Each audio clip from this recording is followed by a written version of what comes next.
There was a man in the crowd who didn't come to see Jesus. He came because he had nowhere else to go. His prayers had grown tired.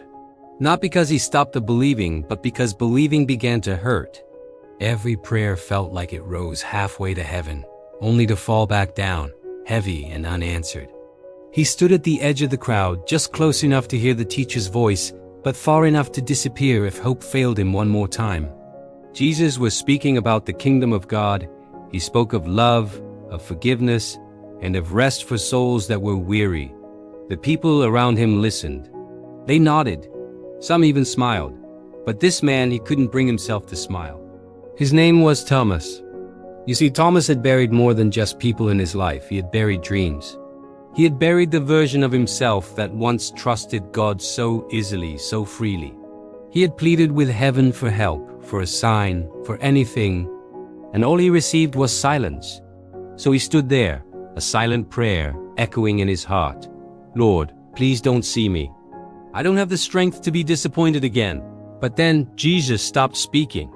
The murmuring of the crowd faded into a hush, and Jesus turned his eyes. Not to the loud ones in the front, not to the ones who looked the most faithful, but to the man hiding in the shadows of his own doubt.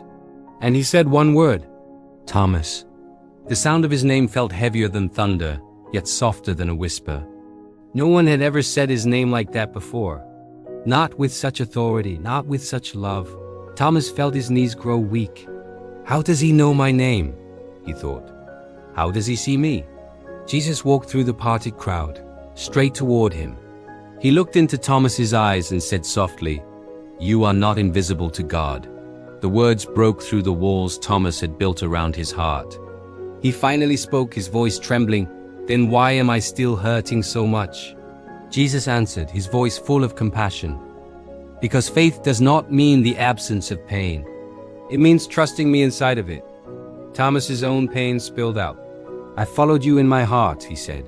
I prayed, I waited, and still, I lost so much. Jesus gently placed a hand over Thomas's chest, right over his aching heart. You lost things, he said, but you did not lose me.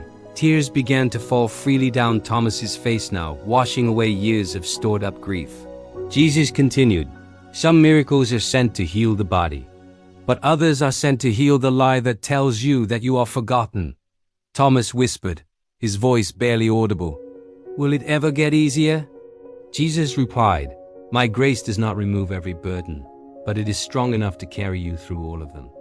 The crowd watched this sacred exchange in silence. Jesus looked at Thomas one last time and said, For all to hear, come to me, all you who are weary and burdened, and I will give you rest. Thomas walked away from that crowd a changed man. Not because his life was suddenly perfect or because all his problems had vanished. He was changed because hope now had a name again. And that name had just spoken his. If you feel like Thomas today, lost in the crowd and heavy-hearted, know this, you are not invisible. He sees you, he knows your name, and his grace is there to carry you. Thanks for listening. If this story touched your heart, please like and subscribe for more content like this.